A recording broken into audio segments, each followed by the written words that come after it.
They told me to water the plants and double lock the doors, like I was a housemaid they could count on but not bring along.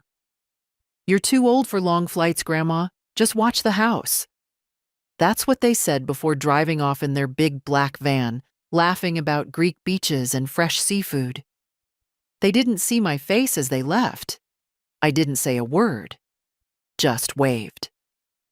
But the next morning, I found their plane tickets in my mailbox, still in the travel agency envelope, unstamped. I stared at them for a full minute, like they were someone else's problem. Departure in 3 days. Athens. 2 adults? 2 children? Seats together? My name was nowhere.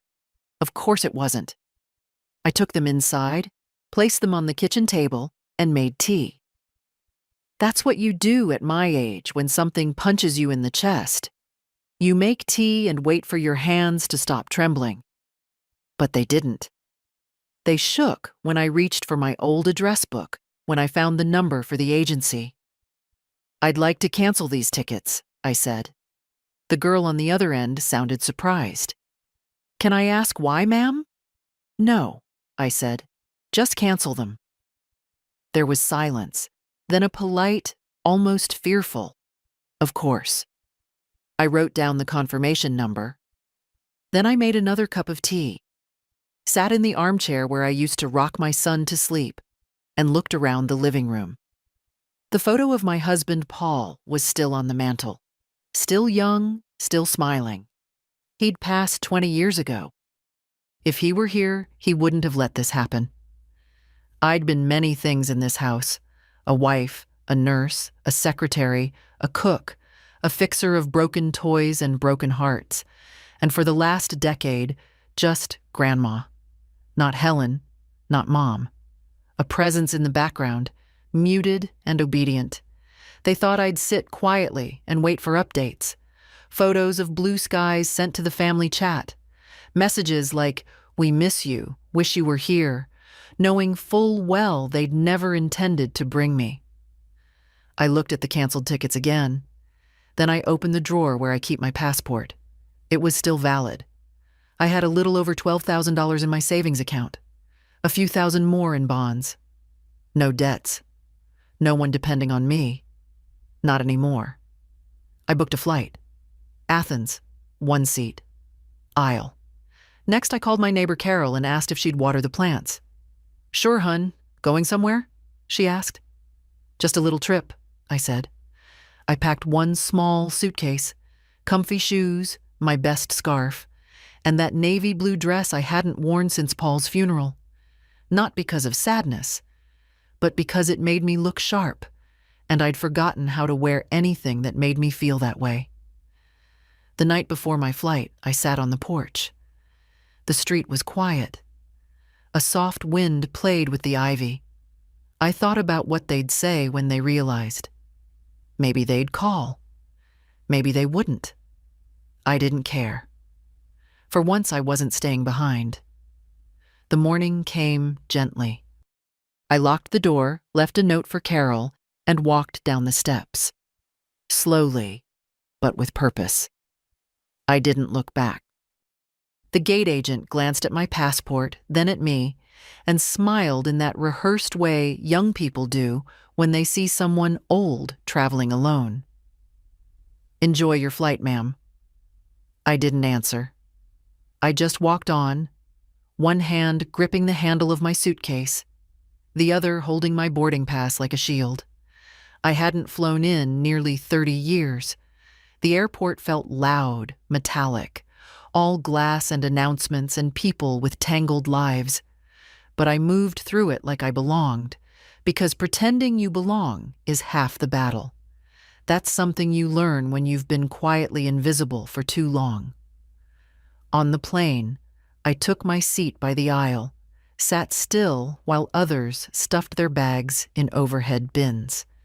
The seat beside me stayed empty until the last moment. Then a young man, mid-30s, wedding ring, quiet eyes, dropped into it with a sigh. "Long trip?" he asked as we taxied. "Long enough," I said. He smiled, then left me alone, which I appreciated. I slept most of the flight. The kind of sleep that's not deep, but necessary. The kind that keeps grief from turning into rage. When I woke, we were over the Mediterranean. I looked out the window. Endless blue. That was the moment I realized I'd really done it. I wasn't here to sightsee. I wasn't here for photos. I was here because they told me not to come. At the airport in Athens, I moved slower. The heat was different, even inside. I took a taxi to a modest little pension on a side street. Nothing fancy, but clean. The woman at the desk spoke English and called me Madam, like it still meant something. Once in the room, I placed my suitcase by the wall and sat on the edge of the bed. I didn't cry. I just stared at the tiled floor for a long while. Grief doesn't always look like tears. Sometimes it's just sitting still, thinking of all the birthdays and holidays where you smiled through being unwanted. I spent that evening walking, not far, just a few blocks. Found a small bakery, ordered bread and olives. The waiter was kind, didn't rush me. I ate slowly, without looking at my phone once. Nobody was waiting on an update from me anyway. The next morning, I woke early. The light here was different, softer. I opened the shutters and let it in. Then I did something I hadn't done in years. I put on lipstick. Just a little. The shade I used to wear before everything in life became beige and apologetic. I asked the front desk for recommendations, not tourist spots. Somewhere quiet, I said. The young woman wrote something down. Try Anaphaiotica, she said. It's old, very peaceful. So I went. White houses, winding alleys, cats sleeping in doorways, flowers in chipped pots. Everything was slow and stubbornly beautiful. I walked until my feet ached. Then I sat on a stone bench and just existed, while young couples passed by, sun-happy and loud. No one stared at me. No one told me I was too old. No one told me to just watch the house. I thought of my granddaughter, Amelia, 16, always sending me filters and photos with her tongue out. I wondered what she'd say if she saw me here. Probably laugh. Maybe roll her eyes. I reached into my bag and took out a postcard I'd bought earlier. I hadn't planned to write, but my fingers moved on their own. Dear Amelia, guess where I am? Greece.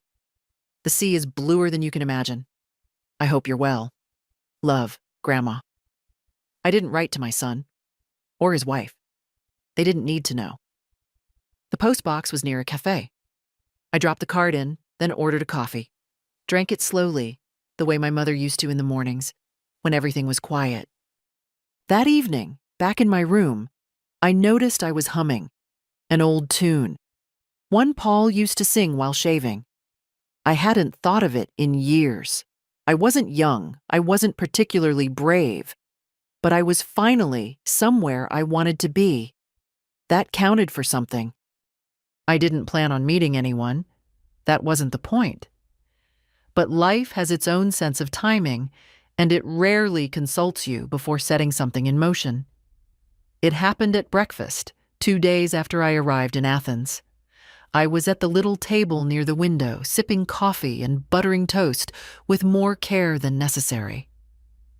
Across from me, at the next table, sat a woman about my age. Silver hair swept up into a no-nonsense bun, eyes sharp despite the half-moon glasses perched low on her nose. You use too much butter, she said, not unkindly. I looked up, slightly amused. Better than too little. She nodded. Fair. That was the beginning. Her name was Rosalie, a retired school principal from Lyon, traveling alone, like me.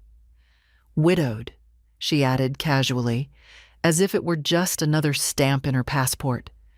She had that dry, flinty confidence some women wear like good perfume, not overpowering, just quietly present.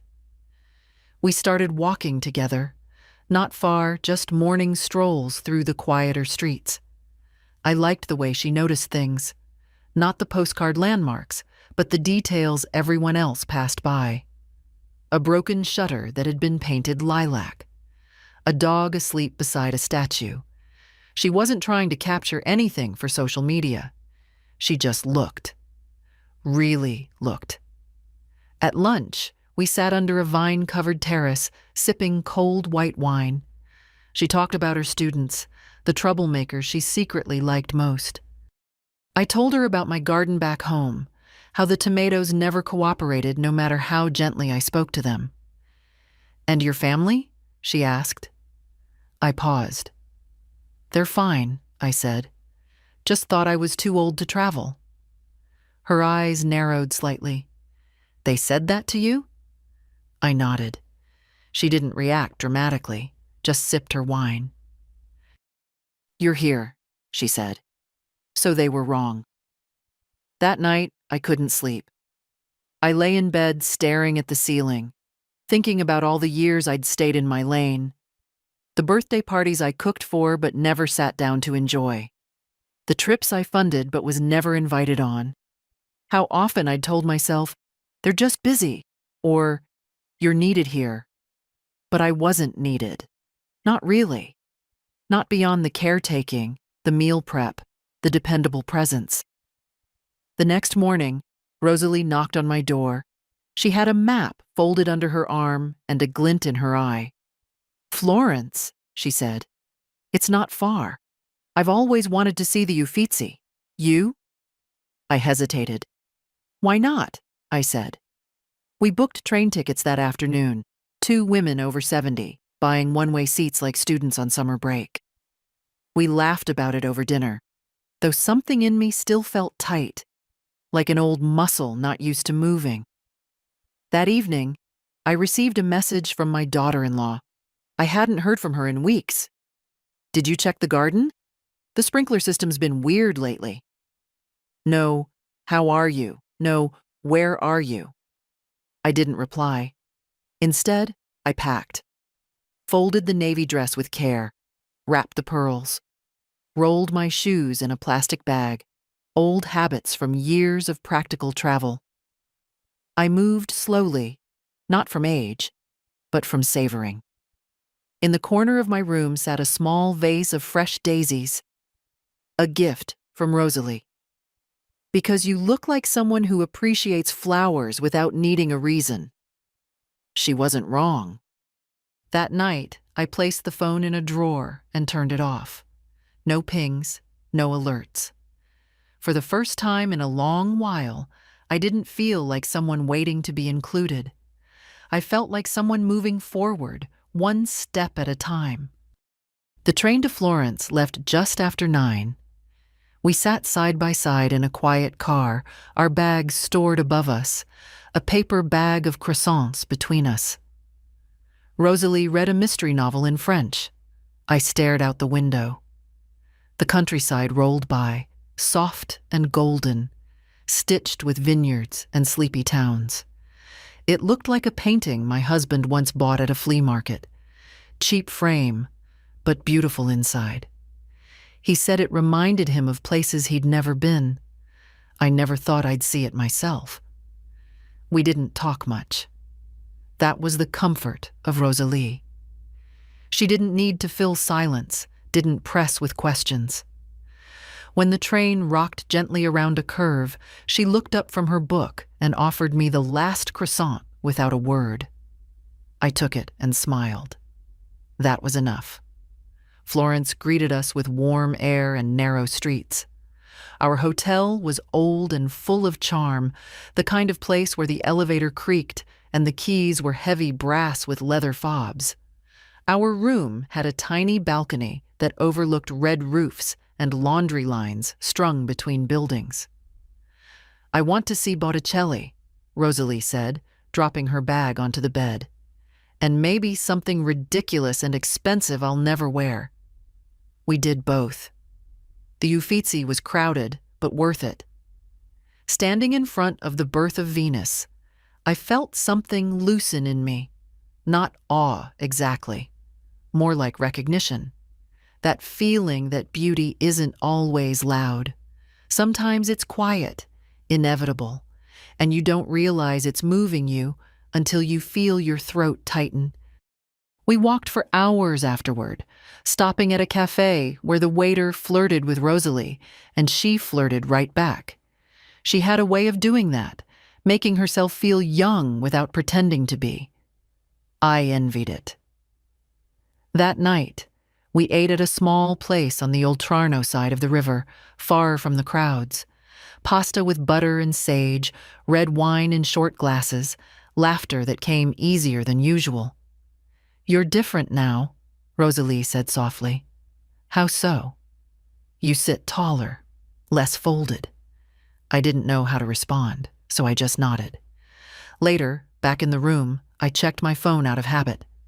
24 missed calls. 14 from my daughter-in-law. The rest from my son.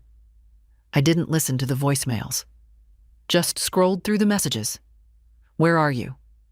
Are you okay? Did something happen?" Then a voice memo. My son's voice, tired and clipped. "Mom, please, call us. The kids are upset. We thought you'd be home." I stared at the screen, trying to feel something. Anger, sadness, guilt. But what I felt was distance, not cruelty, just space, enough to breathe. The next day, Rosalie slept in. I wandered through a quiet part of town, following my nose rather than a map. Found a shop with linen skirts and silver earrings. Bought neither, but tried both. In the afternoon, we took the bus to Fiesole, up the hill, away from the noise, sat under trees, and watched the city from above. "This," I said, not meaning the view exactly. "This was missing." Rosalie nodded, like she knew what I meant.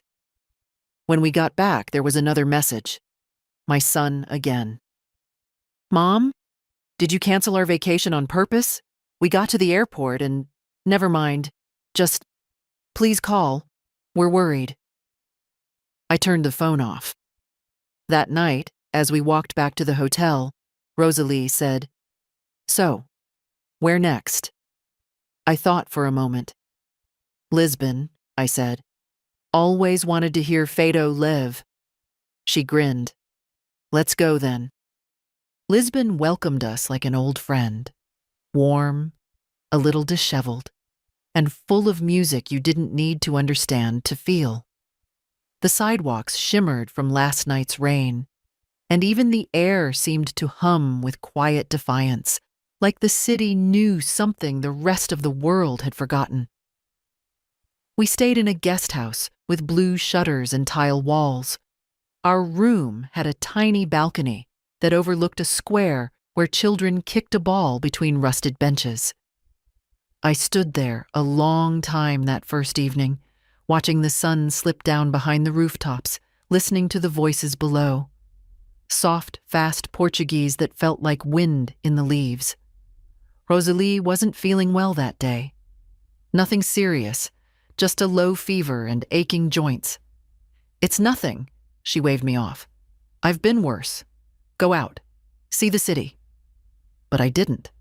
I brought her tea instead, sat by her bed, reading aloud from a book we'd picked up in Florence. A slow, quiet afternoon. She dozed off halfway through a paragraph, her face more peaceful than I'd seen in days. It reminded me of my husband in the hospital, the quiet breathing, the little gestures of care that no one writes poems about, but matter more than anything. I realized something then. I'd spent my whole life looking after others, children, grandchildren, Paul, even the dog. But this, sitting by Rosalie's bedside, pouring tea, checking her temperature, this didn't feel like obligation. It felt like choice. That night, I cooked for us. Nothing fancy. Eggs, bread, tomatoes I bought from a corner vendor who smiled like we were old acquaintances. We ate on the balcony, wrapped in shawls. Rosalie was better, her color back, her voice stronger. "Thank you," she said after we finished eating. "For the eggs? For not leaving?" I didn't know what to say, so I just nodded and took another sip of tea. The next morning, I woke to the sound of fado, that haunting, melancholic music that seems to come from somewhere older than sadness itself. A man played in the square below. His voice cracked in places, but it didn't matter. The song reached me anyway. I stood at the balcony, barefoot, arms crossed against the morning chill, and let the music settle into my bones. By the time Rosalie was ready to go out, the city had fully woken. We walked slowly, her still recovering, me lost in thought. We passed a church, its doors wide open, incense curling into the street. I didn't go in. I just watched a woman light a candle, kneel, and press her palms together like she was holding something fragile between them. Back at the guest house, I turned my phone on. 5 new messages. My daughter-in-law, again. "This isn't funny, Helen." And then, "We're not sure what to tell the kids." And from my son, "You've made your point." Had I? I wasn't even sure what point they thought I was making. I hadn't spoken a word since they left me behind. Rosalie watched me read the messages. She didn't ask, just poured tea and handed me the cup. That night, we found a fado bar tucked between 2 laundry-strung alleys. No menu, no tourists, just locals, clinking glasses, and one woman with a voice that sounded like rusted silk. She sang about longing, about being left behind, about getting back up. I sat there, eyes closed, heart strangely still. She wasn't singing for me, but I understood every word. The letter came folded into thirds, slipped under our guesthouse door sometime during the night. No stamp, no envelope, just my name, written in a rushed, familiar hand. I knew it before I picked it up. My son. I sat on the edge of the bed, the letter unopened in my lap, while Rosalie busied herself with her scarf in the mirror. She didn't ask about it. She'd seen it too, the way you see a bruise forming on someone else's skin, visible, but not yours to touch. I unfolded the letter carefully. It wasn't long. 3 short paragraphs written with the same cold courtesy he used when he filled out forms. "Mom, we don't understand what you're doing. The kids are confused." Amelia cried. "We thought you were just upset, but this is something else. If you're trying to punish us, you've made your point. Come home. Let's talk. Please." David. That was it. No, I'm sorry. No acknowledgement that they'd excluded me from the trip they planned with such ease and without a second thought. Just concern for how it looked now that I was gone, as if my absence had embarrassed them more than their rejection had hurt me.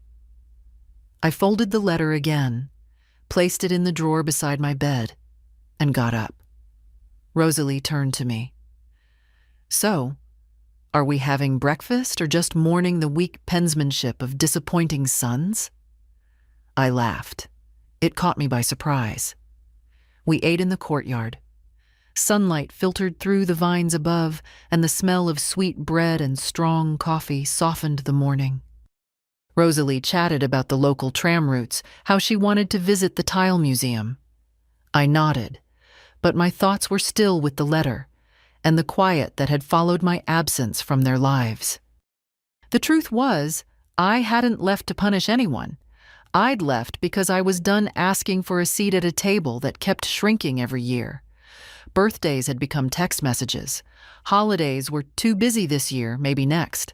And now, even vacations, the joyful ones, the family ones, came with the quiet understanding that I was no longer included. I hadn't stopped being a mother or a grandmother. They had simply stopped seeing me. Later that day, I sat alone on a stone wall by the river. Boats drifted slowly. Pigeons argued over crumbs at my feet. My hands rested in my lap, still as the water. I thought of Amelia, 16, all bright eyes and too much eyeliner. The last time we spoke, she'd asked me how to fry an egg. She called me the egg whisperer. She didn't know about the tickets, didn't know I'd canceled the whole trip. She probably thought they'd forgotten to invite me, or that I'd said no. I reached for my phone and typed a message.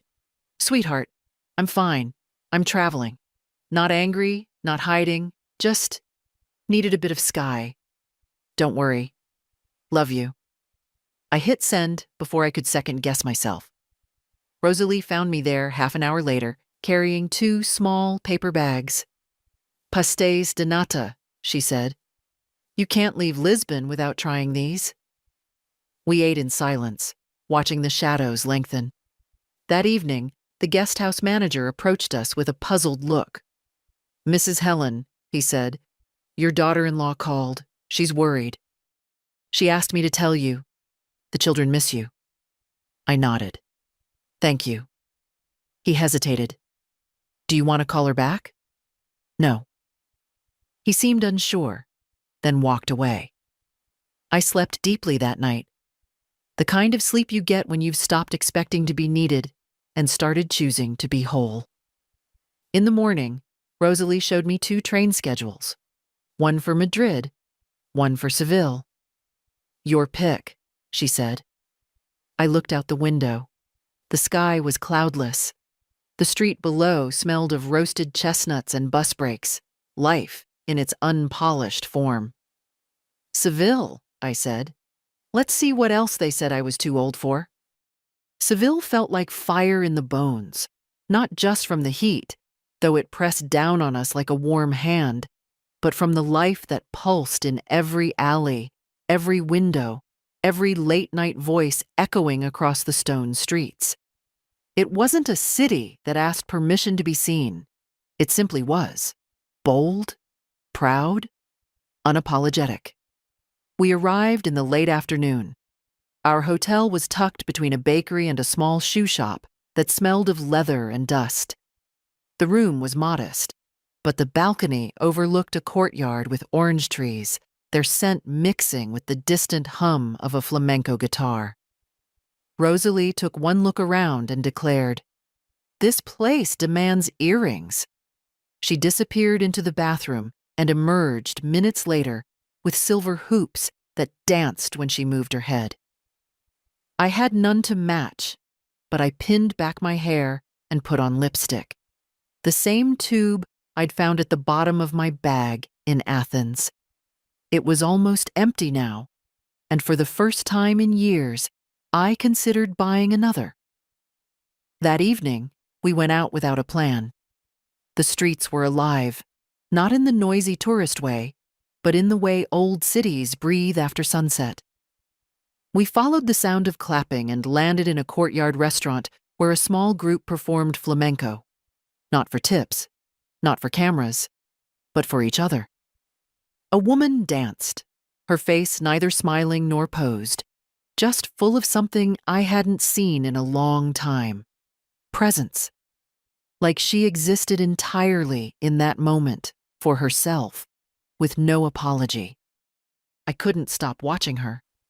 Rosalie leaned in, whispered, "She's older than we are." I looked closer. She was, at least mid-70s. Her feet struck the floor with the force of a promise. The crowd applauded. I didn't. I just watched, heart suddenly too full. The next day, we visited the Alcazar. Its walls told stories in tiles and arches. I thought of all the stories I had locked inside me. Years of quiet endurance, of pushing down disappointment to make room for duty. I walked those gardens as though I belonged there. No one stopped me. No one called me dear or offered to take my arm like I was fragile. And for once, I didn't feel fragile. That afternoon, we sat at a cafe under a striped awning. Rosalie sipped lemonade and read the news on her tablet. I watched people walk by. That's when I saw the family. 4 of them. 2 parents, 2 teenagers. The father looked tired. The mother walked slightly ahead, phone in hand. The girl had headphones on. The boy carried a small plastic bag. It should have been unremarkable. But the woman's haircut, sharp, blonde, too familiar. My breath caught. It wasn't her. Of course it wasn't. But for a second, I saw my daughter-in-law's silhouette in that stranger, and my chest tightened, not from hurt, but from something I couldn't name. It passed. Back at the hotel, I found a message from Amelia. "Grandma, where are you now? Your photo from Lisbon was amazing. I showed it to my art teacher. She said you have a really good eye. Can I call you soon?" I smiled, then frowned. I hadn't sent her a photo. Rosalie. Of course. I opened my phone gallery. There it was. Me on the balcony in Lisbon, one arm resting on the iron rail, looking out at the street. I didn't remember her taking it. I didn't even remember standing still that way. But there I was, not posing, not apologizing, just existing. I typed back, "Seville now. It's hot and stubborn and full of beautiful noise. I'll call you tomorrow. You'd love it here." That night, I lay in bed and thought of all the places I'd never been because someone had to stay behind and hold everything together. The times I'd said, "You go ahead, I'll be fine." Even when I wasn't. The vacations I paid for but wasn't invited on. The weddings I helped plan but sat at the edge of. But now, here I was. In Seville. In a soft cotton nightgown I'd bought from a street vendor who called me La Señora Valiente, the brave lady. I closed my eyes and let the music from a distant radio float through the window. Tomorrow, I'd dance. Not for anyone. Just to remember that I could. It started with a call I didn't answer. Then another. And another. By mid-morning, the screen lit up again. David. My son. Same name. Same number. Same silence when I let it ring out. There had been 26 calls in 2 days. One voicemail after another. I didn't listen to a single one. I wasn't angry, not anymore. Just done with asking to be heard. Rosalie was already dressed when I stepped out of the bathroom. She wore a wide-brimmed straw hat and a linen dress that floated behind her when she moved. "There's a market by the river," she said, "and I feel like haggling." We walked there slowly, my sandals scraping against the old stones, the sun licking the back of my neck like a mischievous child. The market was alive. Not polished, not curated. Real. Men shouting prices, women laughing, children darting between stalls with sticky fingers. I felt something loosen in my chest, a thread pulled free from a knot I didn't know I'd been carrying. I bought a scarf. Yellow, bright as marigolds. It wasn't a color I usually wore. But it caught the light like it belonged in my life. While Rosalie negotiated over a basket, I sat under a faded umbrella with a cold drink and checked my messages. I don't know why. Maybe habit. Maybe hope. There was a voice memo. Not from David this time. From Amelia. Her voice was soft, uncertain. "Grandma, I don't know if you'll hear this, but I just wanted to say I miss you. Mom and Dad are kind of freaking out. They think you're trying to prove something, but I don't think so. I think you just got tired of being left behind. I would have been too. Anyway, I hope you're safe. You look happy in that photo. I've never seen you look like that. Just call me, okay? Even if it's just for a minute." I listened to it twice, then again. That last sentence cracked something open. Even if it's just for a minute. I went back to the hotel alone while Rosalie went looking for olives. I sat on the edge of the bed with the yellow scarf in my lap. Then I picked up the phone and called. Amelia answered on the second ring. "Grandma?" Her voice wavered. I could hear background noise, a kettle boiling, someone's footsteps across tile. "I'm here, sweetheart." "Oh my God, wait!" The phone jostled. A door closed, then quiet. "I was starting to think you'd gone totally rogue," she said, her voice trembling just slightly. "Not rogue," I said. "Just found something I'd forgotten I'd lost." "What?" "Myself." She was quiet a moment. "I get it," she said softly. "I think I get it more than Mom and Dad do." I believed her. We talked for 15 minutes about school, her drawings, a boy she liked but who didn't like her back.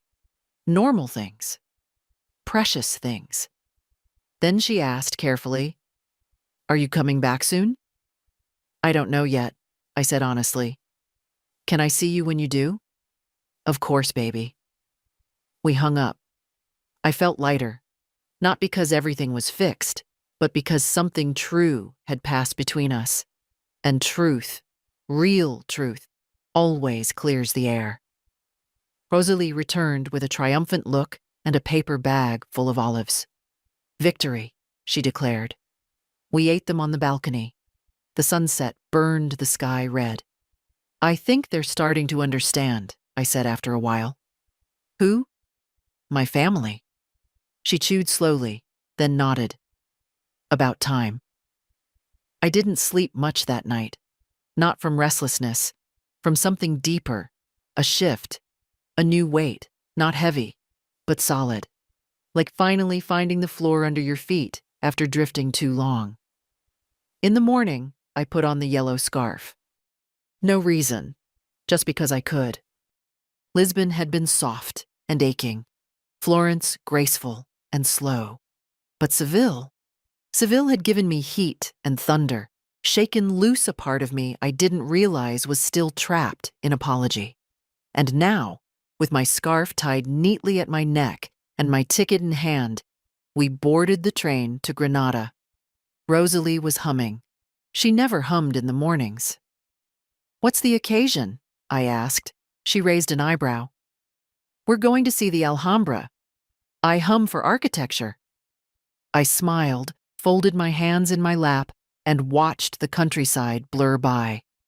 Granada was quieter than I expected. Not silent, just respectful. Like the city knew what it held and didn't need to shout about it. The streets were narrow, like whispers passed between buildings. The air carried the scent of oranges and stone. We checked into a small inn run by a man who looked like someone's tired uncle. Our room had a view of rooftops and laundry lines. The kind of view that tells the truth. Not curated, not polished. Real.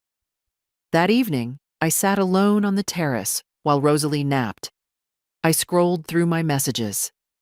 Not to see what they said, but to remind myself that I could look and not react. It's a strange kind of freedom, the ability to choose silence. But one message caught me. It was from David. Just one line. "Mom, did we lose you?" There was no anger in it, no guilt either. Just a note, a recognition maybe. I didn't respond. Instead, I opened my notebook. I'd bought it in Lisbon and hadn't written a single word in it. Now, I began. Things I've never said out loud. I wasn't always tired. I just got tired of not being seen. Every time you called me old-fashioned, I swallowed a sentence I should have said. I still remember how you looked at 5 years old when you gave me a rock you'd found in the yard and called it precious. It was the last time you gave me something just because. I miss being called by my name. I didn't cry. I just kept writing. In the morning, we climbed to the Alhambra. It wasn't easy. The hill was steep, and my knees ached. But I kept going. Not to prove anything, just to see it for myself. And there it was. Arches and fountains and carvings that made me wonder how many hands had worked this stone. How many people had stood in the same spot thinking, so this is what beauty looks like when no one rushes it. Rosalie took a photo of me sitting on a bench, framed by light and shadow. "You look like someone who's remembered something important," she said. "I have," I said. I remembered that I was never just someone who stayed behind. That night, back at the inn, I found a voice message from Amelia. Her voice sounded tight. "Grandma, I think Dad is starting to realize something's really changed. He asked if I'd heard from you. I said yes. He looked scared, kind of.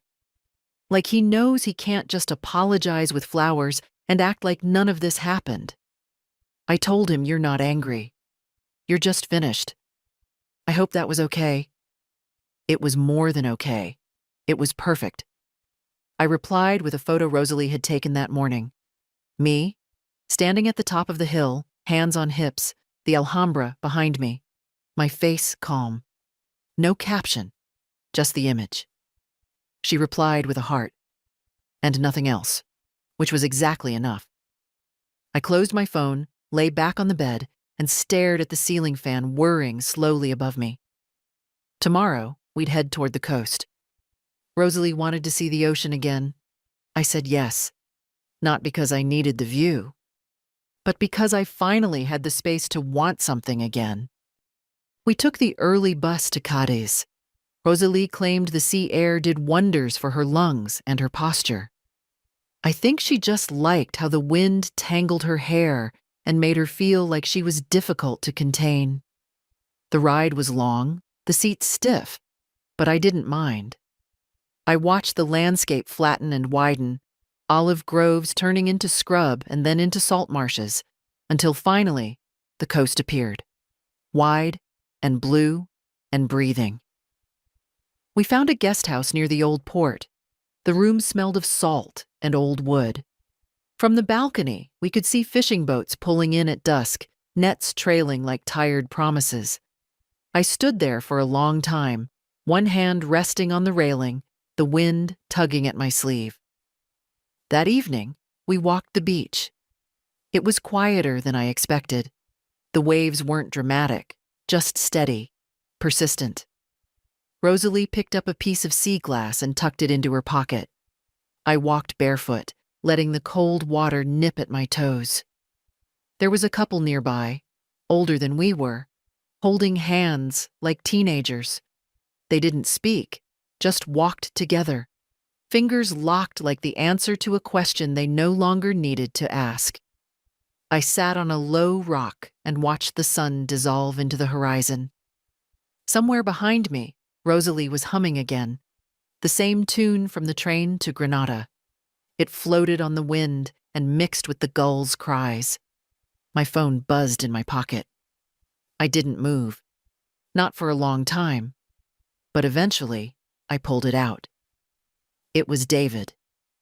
Again. "Please, just let us hear your voice."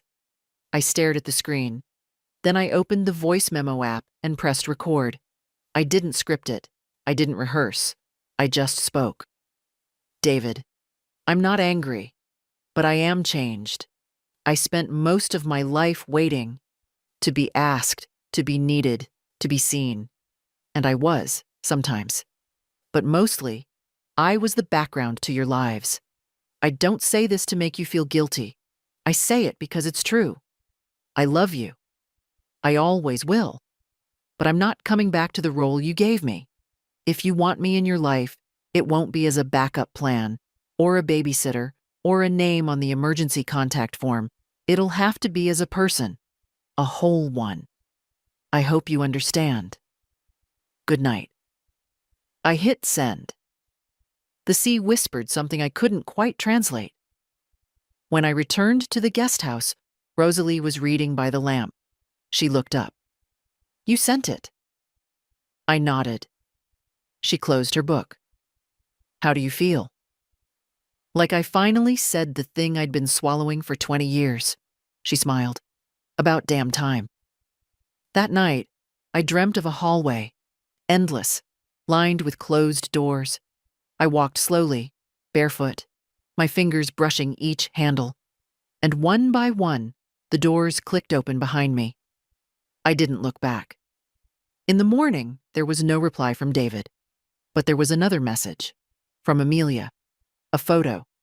She'd drawn something, me on the beach, scarf around my neck, hair blown sideways. The caption read, "She looks like she remembered who she was." I stared at it for a long time. Then I turned to Rosalie. "Let's go dancing tonight." She blinked. "Dancing?" "Yes." "Do your knees even allow that?" I grinned.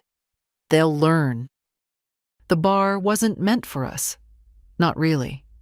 It pulsed with energy too young, too fast, too certain of its own novelty. A converted warehouse near the docks, full of dim lights, loud bass, and a haze of perfume, sweat, and something else that clung to the walls like history repurposed. But we went anyway. Rosalie wore her silver hoops again, hair loose, lipstick precise. I wore the yellow scarf. It wasn't wrapped around my neck anymore. I tied it in my hair like a ribbon I'd earned. My dress was simple, soft cotton, old but clean. It didn't scream for attention. It didn't have to. We didn't look like we belonged. But then again, belonging had never done me much good. We found a table near the back. The music wasn't flamenco. It was newer, syncopated, with a beat that snuck under your skin and made your foot move before you realized it. The floor was crowded. Young couples, middle-aged tourists, a few locals who danced like the rhythm owed them rent. Rosalie sipped her drink and tapped her foot. I watched the dancers, how they moved, how they laughed, how some of them missed the beat but didn't care. A man in his 60s with a crooked mustache and worn shoes twirled a woman my age, and they both grinned like fools. Something in me shifted. "I'm going," I said. Rosalie looked up. "Where?" "Out there." She blinked. "Alone?" "Yes." I stood, adjusted the scarf in my hair, and walked onto the floor. I didn't wait for a partner. I didn't wait for permission.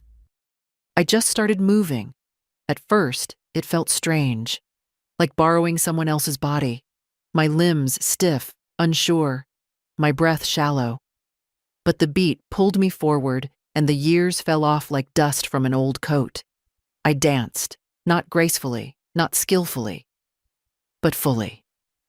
A young man passed by and smiled. Not mockingly, genuinely. He offered a hand. I took it for a moment, spun once, laughed, then let go. I didn't need him to carry the rhythm. I had my own. Rosalie joined me after a while. We danced together like schoolgirls at a reunion, awkward, breathless, gleeful. We stayed for 2 hours, then 3. When we finally returned to the guest house, barefoot and flushed, we collapsed on the bed like teenagers sneaking back in. "That was irresponsible," Rosalie said, gasping. "I know." "I loved it." "I know." We lay there in silence, catching our breath. My knees ached, my back would hate me tomorrow, but my chest felt wide open. Before I fell asleep, I checked my phone. Still no response from David. I didn't feel disappointed, because there was another message. From Amelia. "Dad doesn't know how to answer you. He keeps reading your message. He printed it. It's on the kitchen table. He hasn't touched it all day. Mom thinks you've lost your mind. I told her maybe you finally found it. I miss you. I'm proud of you." I don't think I've ever said that before, but I am. I stared at her words, simple, quiet, real. I typed back, "I miss you too. Tell your father he doesn't have to answer yet. Some truths take time to land." She responded with a single emoji, a little anchor. It made me laugh. I set the phone down and stared at the ceiling. The fan spun lazily, slicing the air into slow, careful turns. I thought of the dance floor, the moment I let go. of how I hadn't done anything extraordinary. I hadn't climbed a mountain or learned a new language or fallen in love, but I had reclaimed something, my joy. And at 72, that felt as radical as anything. I drifted off to sleep with sore feet, tired muscles, and a heart that finally felt like it belonged to me again. We left Cadiz at dawn. Rosalie slept most of the ride, her head against the window, arms crossed like a woman who's known too many trains to bother with comfort. I didn't sleep. I watched the light move across the fields, watched the towns pass, names I wouldn't remember, places I'd never return to. I wasn't restless. I was preparing. Barcelona was our last stop. Neither of us said it out loud, but we knew. We'd seen enough cities to know when a journey is winding down, when the momentum that once pushed you forward becomes something quieter, something settled. We arrived just after noon and took a taxi to a quiet street near El Born. The hotel was small, the room plain, but the bed was soft, and the windows opened wide. We unpacked in silence. Later, we walked. Not far. Just enough to feel the city under our feet. I remembered my granddaughter saying once, "Barcelona feels like it was built by someone who wanted to paint with buildings." She wasn't wrong. Gaudí's work peeked out from corners like mischief in stone. The colors were bold, the shapes impossible. I liked it more than I expected. We had dinner at a small cafe tucked between two bookstores. I ordered fish. Rosalie, soup. Neither of us finished our wine. The conversation was light, scattered, like a soft breeze, weather, train times, shoes. But underneath it, a different current. I think we both felt the end before it was near. That night, back at the hotel, I sat on the balcony with a shawl around my shoulders and my notebook in my lap. The list was longer now. Things I've never said out loud, page 3. I thought if I gave enough, they'd keep me close. But love bought by sacrifice is always least. I didn't mind getting older. I minded being dismissed. It took me 50 years to realize silence isn't always strength. Sometimes it's just fear dressed in patience. I don't regret the mother I was. I regret who I disappeared to become her. I closed the notebook. My phone buzzed. Not David. Not Amelia. My daughter-in-law. Laura. The message was longer than usual. "Helen, we've all been talking. David doesn't know how to reach you anymore. He thinks anything he says will come out wrong. I told him that sometimes listening matters more. We didn't mean to leave you out. I know that doesn't fix anything, but it's the truth. We planned the trip thinking it would be easier for the kids. We told ourselves you'd be more comfortable at home. That was a lie. We were afraid of your age, not because of your limitations, but because it reminded us of our own. We're sorry. I'm sorry. If you ever decide to come home, we'd like to start over. No expectations. Just you. As you are." I didn't cry, but I sat very still for a long time. It wasn't an apology that erased anything. It was simply a beginning. The next morning, Rosalie found me packing. She raised an eyebrow. "Home?" "Eventually." She nodded. "You sure?" "Yes." She sipped her tea. "Well, it's about time you threw the last punch." I laughed. Wasn't a punch. More like a door opened.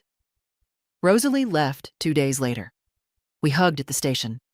Neither of us said goodbye. Just soon. That night, alone in the room, I ordered one last glass of wine from the bar downstairs and sat by the window. My scarf was on the table, my shoes by the door. I didn't feel finished, but I felt full. Tomorrow, I'd buy a ticket. Not back to the house they told me to watch, but to the life I finally chose to return to, on my terms. The airport felt less like a goodbye and more like a pause. I wasn't leaving something behind. I was bringing something back. Myself, maybe, or what was left of her after decades of waiting in silence. The flight was quiet. I didn't watch a movie. I didn't read. I just sat with the hum of the engine and my thoughts, watching the land below shrink, flatten, vanish. When I landed, no one was waiting. I didn't expect them to be. The air was thicker here, the sky more muted. It smelled like damp grass and overwatered hedges, a familiar kind of forgotten. I took a cab. The driver was young, chatty. I gave short answers and stared out the window, the streets sliding by like memories I hadn't asked to remember. The bakery I used to take Amelia to. The park where David broke his arm falling from the monkey bars. The pharmacy where Laura and I once stood side by side, buying cough syrup and a pregnancy test. They weren't bad memories. They were just far away now, like someone else's handwriting in an old book. My house was exactly as I left it. Carol had watered the plants. The porch was clean. The key turned easily in the lock. Inside, everything held its breath. I walked from room to room, touching things, the edge of the couch, the chipped ceramic bowl on the table, the photo of Paul by the fireplace. Nothing had moved, but everything had changed. I didn't unpack right away. I made tea, sat at the kitchen table with the window open, let the silence stretch. My phone buzzed. A message from Amelia. "Are you home?" I typed back. "Yes." 10 minutes later. "Can I come by?" I didn't hesitate. "Yes." Doors open. She arrived in 20. No ceremony, no speech, just a long, quiet hug that said more than either of us could. She sat across from me, her backpack still slung over one shoulder. She looked older than when I left, not by age, by understanding. "I liked your list," she said. I blinked. "My list?" She smiled. "You left your notebook open in one of the photos. I read it. Well, part of it." I didn't feel exposed. I felt seen. "I've been making one too," she said, reaching into her bag. "You inspired me." She handed over a small spiral notebook. The first page read, "Things I refuse to inherit quietly. The belief that women outgrow desire. The idea that aging is decline. The habit of saying, 'I'm fine,' when I'm not. The silence that comes after someone tells you you're too much. The shame passed down like furniture." I read them all. Then I looked at her, this girl woman who'd watched me disappear and come back. "You're going to be all right," I said. She nodded. "Because you were." We talked for hours about art school, her boyfriend, the way her mother still spoke too loud when nervous.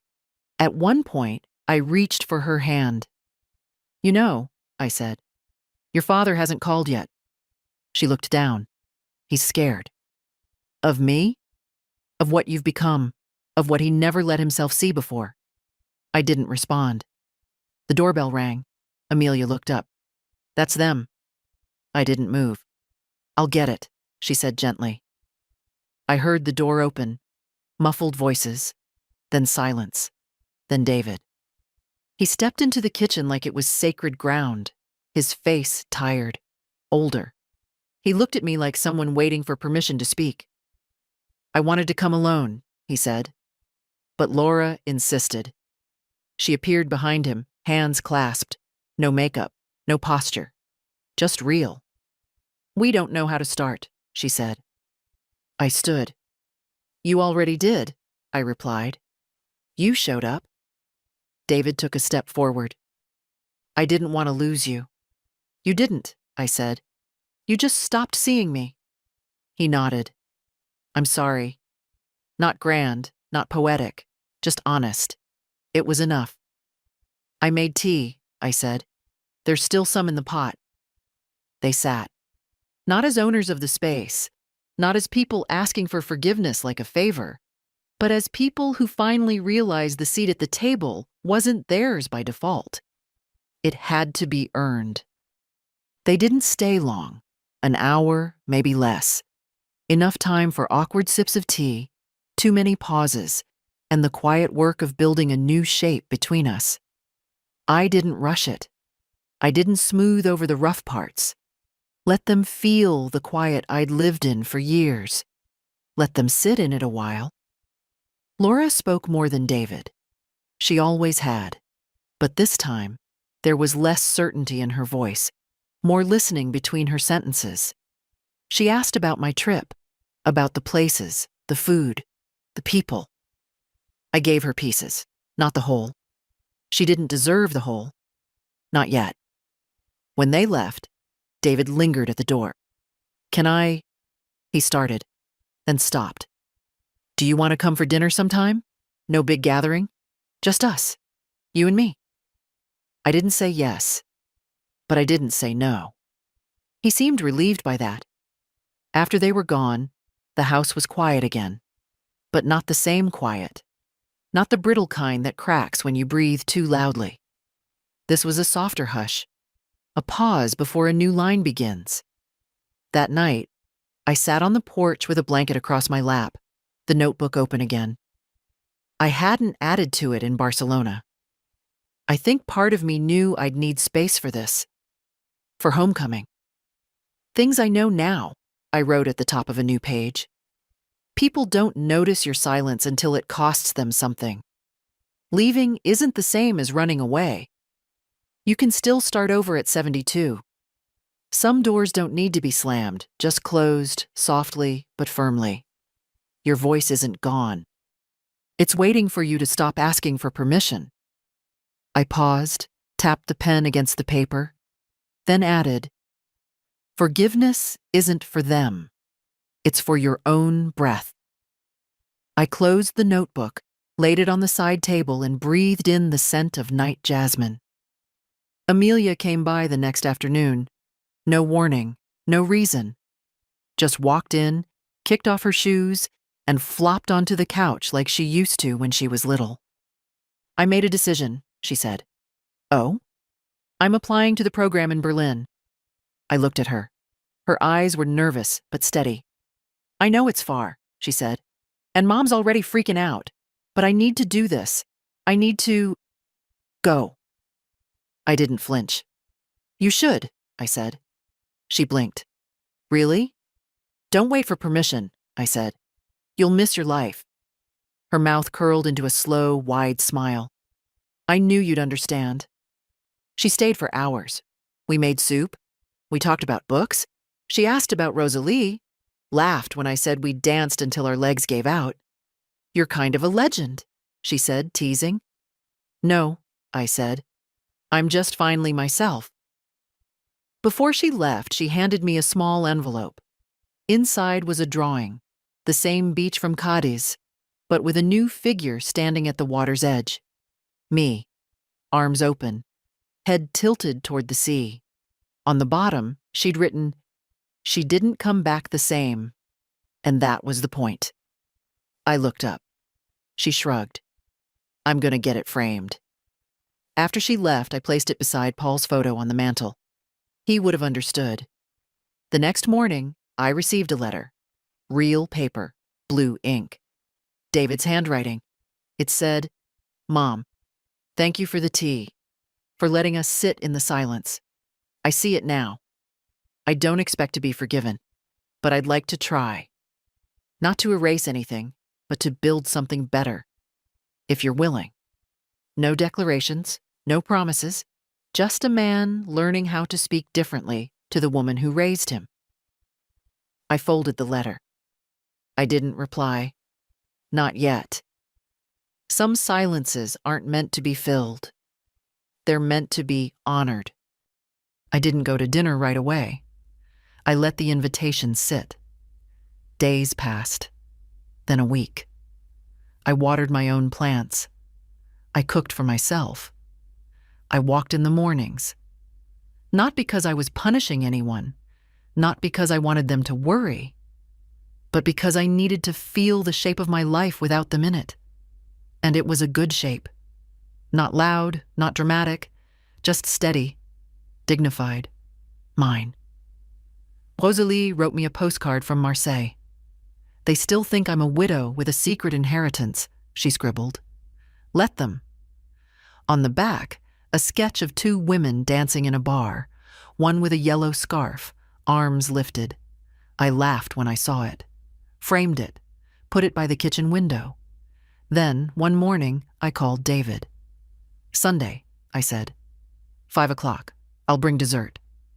He sounded surprised, grateful, careful, as he should. When I arrived at their house, Laura opened the door. She didn't smile too quickly, didn't reach in for a hug, just stepped aside and said, "Come in." I walked through the rooms like a guest, not like someone who'd once been here every week. The walls had new art. The furniture had been rearranged. Even the air felt different. I wasn't hurt. They'd kept living. So had I. Amelia was already at the table. She got up and kissed my cheek.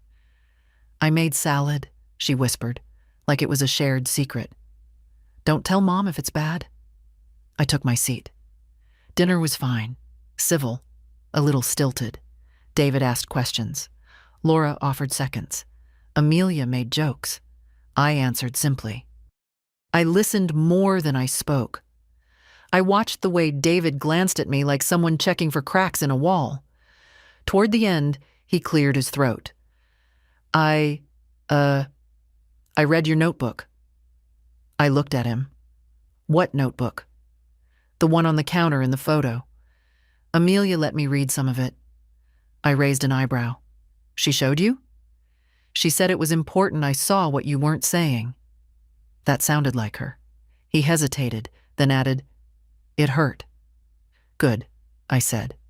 He looked up, startled. "Good," I repeated, "because it means you finally heard me."